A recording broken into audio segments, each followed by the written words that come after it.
confessionnelle.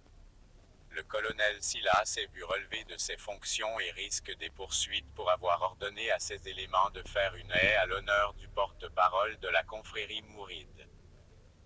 Certains s'en félicitent et d'autres sont en extase, car la République vient d'infliger une gifle à cette autre légitimité religieuse que tout le monde croit indomptable et irrésistible. Même si d'aucuns relativisent, la radiation du colonel laisse penser que la mesure est à verser dans cette guerre que les deux légitimités religieuses, confrérie et étatique, république, se mènent depuis longtemps dans ce pays. Entre la République et la confrérie, ce n'est pas qu'un échange de services, c'est aussi une guerre politique.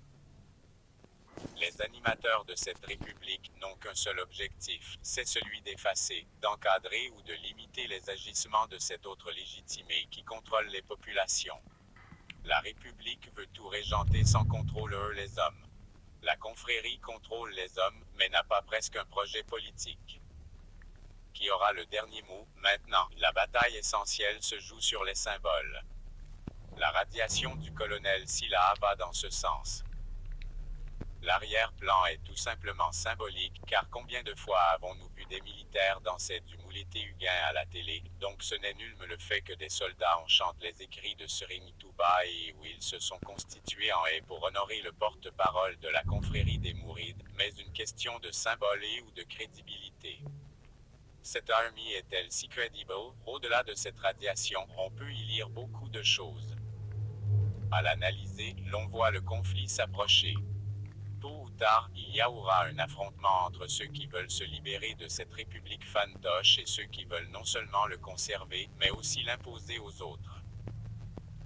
Cette radiation illustre le cœur du paradoxe sénégalais. On liquide un colonel là, mais de l'autre côté l'on sait que la réalité de cette république est fantaisiste vu les pratiques des plus hautes autorités de ce pays. Si certains jubilent parce que la République se montre intransigeante, ils ignorent qu'elle a perdu la société, donc la guerre. Mais dommage que cette autre légitimité, confrérie, ignore la dimension des enjeux.